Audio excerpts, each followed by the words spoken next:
আসসালামু আলাইকুম। আগের ভিডিওতে লিমিট শেষ হওয়ায় আমি এখন এখানে নতুন ভিডিও শুরু করছি। আচ্ছা, আজকে আমি পড়ছি কম্পাকশন ইম্পিডেন্স আর ইন্টারনাল লাইন টাইমাটা ট্রিগার প্লাস লিখব। এখন আসলে এনামেল স্পিন্ডেলটা কি? আচ্ছা, তো এনামেল স্পিন্ডেল যখন আমাদের হার্ড সাবস্টেন্স বা ডেন্টিন তৈরি হওয়ার আগে দেখা যায় প্রসেসগুলো থাকে যে প্রসেসগুলো সেগুলো আমাদের ডেন্টিনটাকে মানে ভেদ যদি এনামেল এপিথেলিয়াম আছে চলে তখন তাকে আমরা বলি স্পিন্ডেল। ছবিটাতে তোমরা পাচ্ছ এটা একটা এই পাশে কিন্তু আমার ডেন্টিন আর এখানে হয়তো দেখতে পাচ্ছ না এটা কিন্তু ডেন্টিনাল টিউবুলস। এখানে দাগ দাগ আমাদের প্রসেস যেটা প্রসেসটা ডেন্টিনালকে পুরো একদম দিকে চলে যায় তখন জায়গাটা আমরা বলছি একটা মানে অনেকটা এনামেল স্পিন্ডেল। এখন যে এই এনামেল স্পিন্ডেল যখন তৈরি হয় কিন্তু হওয়ার আগে তৈরি হয়ে যায়। আচ্ছা, এই স্ট্রাকচারটাকে অনেকে বলে থাকে যে এটা হচ্ছে সিমিলার টু এনামেল টাফট, অর্থাৎ এনামেল টাফটের সাথে এর কিছুটা সিমিলারিটি আছে। আচ্ছা, এরা হচ্ছে হাইপোমিনারালাইজড হয়ে থাকে অর্থাৎ পার্শিয়ালি মিনারালাইজড হয়ে থাকে। আর মেইনলি কোথায় পাওয়া যায়, কাজ পাওয়া যায়, টিপ পাওয়া যায়। এখন দেখো আমাদের করে না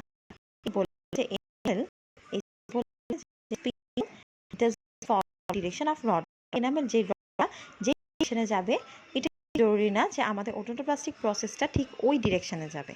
ঠিক আছে, এবার আসো লাইনে আমরা ডায়ামিটারগুলো। আচ্ছা, ডায়ামিটার তো আমি তোমাদেরকে আগে বলেছিলাম, তোমরা কেন পারো আমি জানি না।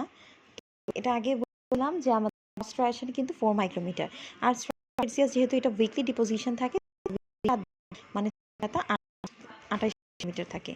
আচ্ছা, যে এবার আসো নিউন্যাটাল লাইন। আচ্ছা, নিউন্যাটাল লাইনটা পড়ার আগে জানতে হবে নিউন্যাটাল লাইন জিনিসটা কি।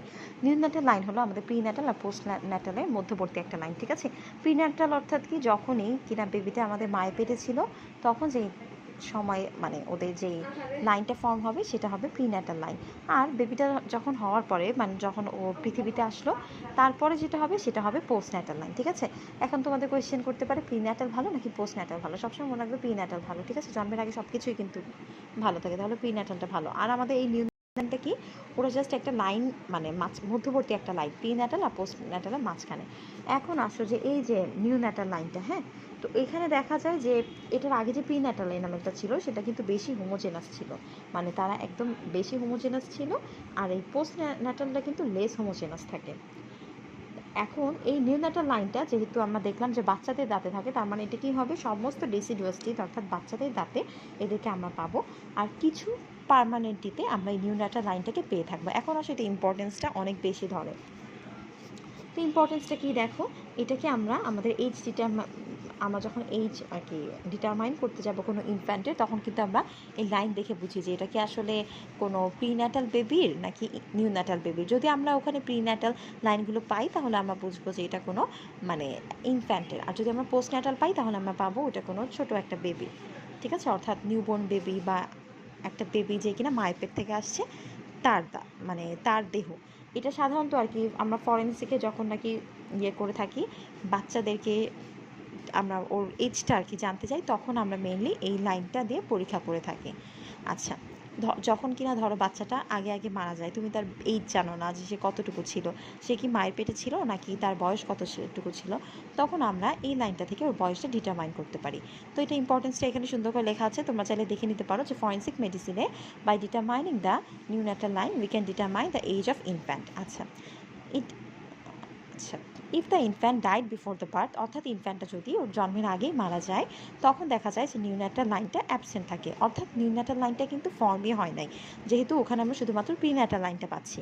আর বলেছে যদি নিউন্যাটাল লাইনটা প্রেজেন্ট থাকে তাহলে কিন্তু তোমরা বুঝবে যে ইনফ্যান্টটা নিশ্চয়ই ওর বার্থের পরপরই মারা গিয়েছে। তো এই ছিল মোটামুটি আমাদের নিউন্যাটাল লাইন, ক্রস স্ট্রাইয়েশন, ব্রাউন স্টার, ফ্লিটসিয়াস। এখন আসো শর্ট করে তোমাদের বলে দিই নার্লড এনামেলটা কি। নার্লড এনামেলটা মেইনলি আমরা কিন্তু পড়েছি যে এনামেলটা কনসিস্ট অফ এনামেল রড, তাই না? কিন্তু দেখা যায় আমাদের কাস্পের দিকে, অর্থাৎ দাঁতের যে কাস্পগুলো কি যদি তোমরা না জানো তাহলে আমার আরেকটা ভিডিও আছে কাস্প নিয়ে, ওখানে দেখে আসতে পারো। তো এই কাস্পগুলোতে যখন কিনা আমাদের রডটা টুইস্টেড হয়ে থাকে একটা আরেকটার সাথে, তখন দেখা যায় যে ওরা আরও বেশি স্ট্রং থাকে, তাই না? তোমরা নর্মালি চিন্তা করো যে রডটা বেশি ধরো যে নর্মালি যেটা আছে সেইটা কি বেশি স্ট্রং হবে, নাকি যে দাঁতটা টুইস্টেড হয়ে আছে যে রডটা সেটা বেশি স্ট্রং হবে? অবভিয়াসলি যেটা টুইস্টেড হয়ে যাবে সেটা, কারণ ওটা বেশি স্ট্রং হবে, ওখানে কিন্তু ইজিলি ব্যাকটেরিয়া এসে আক্রমণ করতে পারবে না। তাহলে এই যে রডটা টুইস্টেড হয়ে থাকে, তো এই জিনিসটাকে আমরা কিন্তু বলছি নার্লড এনামেল। হ্যাঁ, নার্লড এনামেলের স্পেলিংটা দেখবে অনেক সময় ভুল হয়। এবার আসো হান্টার শ্রিগার ব্যান্ডটা মেইনলি কি। তো হান্টার শ্রিগার ব্যান্ডটা হলো আমাদের ডেন্টিনো এনামেল জাংশন থেকে যখন কিনা সারফেস এনামেলের দিকে যাবে কিছু লাইট আর ডার্ক ব্যান্ড, তখনই তাকে আমরা বলি হান্টার শ্রিগার ব্যান্ড। আচ্ছা, হান্টার শ্রিগার ব্যান্ড কিন্তু অনেক অনেক ইম্পর্টেন্ট। তোমরা জাস্ট মনে রাখবে যে এখানে কিছু লাইট আর ডার্ক ব্যান্ড দেখা যায়। হ্যাঁ, যেহেতু ডার্ক ব্যান্ড বললাম, তাহলে যারা ডার্ক ব্যান্ড থাকবে তাদেরকে আমরা কি বলবো? তাদেরকে আমরা বলবো ডায়াজোন। মনে রাখবে D for diazone, D for dark band. আর যারা লাইট ব্যান্ড আছে তাদেরকে আমরা বলবো প্যারাজোন। আচ্ছা, তো এই হচ্ছে হান্টার শ্রিগার ব্যান্ড। এখন হান্টার শ্রিগার ব্যান্ডের ছবিটা অনেকে দেখতে চেয়েছিলে, এই যে ছবিটা ঠিক এরকম হবে, ঠিক আছে? সিম্পলি তোমরা একটা বক্স রাখবে আর এগুলো দিয়ে দেখাবে যে এটা dark band, light band, dark band, light band. এইভাবে করে তোমরা একটা হান্টার শ্রিগার ব্যান্ড এঁকে দেবে। এখন আসো এই যে আমাদের হান্টার শ্রিগার ব্যান্ডটা, এটা অ্যাকচুয়ালি কি? এটা কিন্তু একটা অপটিক্যাল ফেনোমেনন, হ্যাঁ, যাকে আমরা খুব ভালোভাবে দেখতে পারবো লঙ্গিটিউডিনাল সেকশনে, অর্থাৎ ক্রস সেকশনে না। যদি তুমি ওকে লঙ্গিটিউডিনাল অর্থাৎ ওর লম্বা বরাবর যদি তুমি ওকে সেকশন করো, তখন কিন্তু তোমরা ওকে ভালোভাবে দেখতে পারবে ডার্ক ব্যান্ড আর লাইট ব্যান্ড।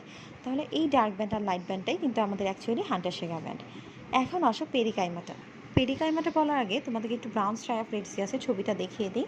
এইটা হবে তোমাদের ব্রাউন স্ট্রাইফ্রেটসিয়াসের প্র্যাকটিক্যালের ছবি। হ্যাঁ, তো এবার আসো পেরিকাইমাটা জিনিসটা কি। পেরিকাইমাটার ছবিটা আসলে আমার কাছে এখন অ্যাভেলেবেল নাই, মানে আমি এখন পাচ্ছি না।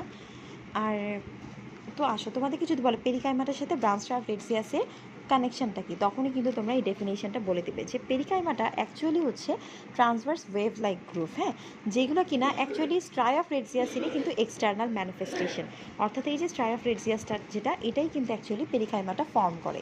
তাহলে এই যে তোমরা ডেফিনেশন আগে বলবো যে perikymata transverse wave like groups, the external manifestation of the striae of Retzius. আচ্ছা, তারপরে তোমাদের জিজ্ঞেস করতে পারে যে এটা কোথায় থাকে, তখন তোমরা বলবে যে তারা টুথের মধ্যে থাকে, ইউজুয়ালি প্যারালালভাবে থাকে, অর্থাৎ একটা আরেকটার সাথে প্যারালাল করে থাকে। হ্যাঁ, প্যারালাল তো বুঝছো, সমান্তরাল করে থাকে, যেমন ট্রেনের লাইনগুলা, ট্রেনের যে দুইটা পাত ওরা যেরকম প্যারালাল করে থাকে, পেরিকাইমাটাও সেম সেম প্যারালাল হিসেবে থাকে। আর তারা কিন্তু সিমেন্টো এনামেল জাংশন পর্যন্ত দেখা যায় ওদেরকে আমরা পাই। সিমেন্টো এনামেল জাংশন কেন? ওই যে এনামেল যেখানে শেষ হলো আর সিমেন্টাম যেখানে শুরু হলো, তাহলে ওই জাংশন পর্যন্ত আমরা ওদেরকে পাই। আর ওরা কিন্তু এভাবে হরাইজন্টাল লাইনে সার্কামফারেন্সিয়ালি এরকম প্যারালালভাবে থাকে। তাহলে এই হচ্ছে আমাদের পেরিকাইমাটা। পেরিকাইমাটার ছবিটা আসলে আমি এখন খুঁজে পাচ্ছি না, কেন জানি, বাট আমি তোমাদেরকে এনামেল টাফট, ল্যামেলার, স্পিন্ডেলের প্র্যাকটিক্যালের ছবিটা দেখিয়ে দিচ্ছি। আর তার আগে বলবো আসলে আমি জানি না যে এই ক্লাস মানে এই ভিডিওগুলো আসলে কতটুকু এফেক্টিভ হচ্ছে, কারণ তোমরা আমাকে ফিডব্যাক দিচ্ছ না। আর যদি ফিডব্যাক না দাও তাহলে আমি আগেও বলেছি যে আমার আসলে এই ভিডিও করার কোনো মানেই হয় না। কারণ দেখা যাচ্ছে সারাদিন পরে আমি এক হাতে ফোন ধরে আসি, আমার ফোনে একদম চার্জ নেই, 9% চার্জ নিয়ে আমি আসলে ভিডিওটা করতেছি। আমি জানিও না ঠিকমতো তোমরা এটা পাচ্ছ কিনা বা ঠিকমতো দেখতে পারতেছো কিনা, ক্যামেরা কোয়ালিটি কেমন বা ভয়েস শোনা যাচ্ছে কিনা। তোমরা যেহেতু কোনো রেসপন্সই করো না, তো আমি চিন্তা করছি যে আচ্ছা ঠিক আছে, যেহেতু সামনাসামনি বলো, তো আমি তোমাদেরকে অ্যান্সারগুলো সামনাসামনিই দিব, আর এরপর থেকে আর কোনো ভিডিও আমি আর এখান থেকে বানাবো না। তো এই আর কি, হয়তো বা এটাই হতে পারে যে এখনের লাস্ট ভিডিও, মানে এরপরে লাস্ট ভিডিও, এরপর আমি আর কোনো ভিডিও আপলোড করব না, কারণ আসলে আমি তোমাদের দিক থেকে কোনো রেসপন্স পাচ্ছি না, সত্যি কথা যেটা। তো আমার ক্লাসমেটরা যেহেতু রেসপন্স করছে, তাহলে আমি শুধুমাত্র ওদের জন্যই ভিডিওটা বানাই। আর তোমাদেরকে হচ্ছে একটু প্র্যাকটিক্যালের ছবিটা তার আগে দেখিয়ে দিই। এটা হলো আমাদের এনামেল টাফটের প্র্যাকটিক্যালের ছবিটা। হ্যাঁ, এটা হলো আমাদের এনামেল স্পিন্ডেলের প্র্যাকটিক্যাল ছবি, আর এটা হলো ডেন্টিনো এনামেল জাংশন। তো আজকে ক্লাসটি এখানেই শেষ করছি। আশা করি সবাই ভালো থাকবে আর আমার জন্য অনেক অনেক দোয়া করবে। আল্লাহ হাফিজ।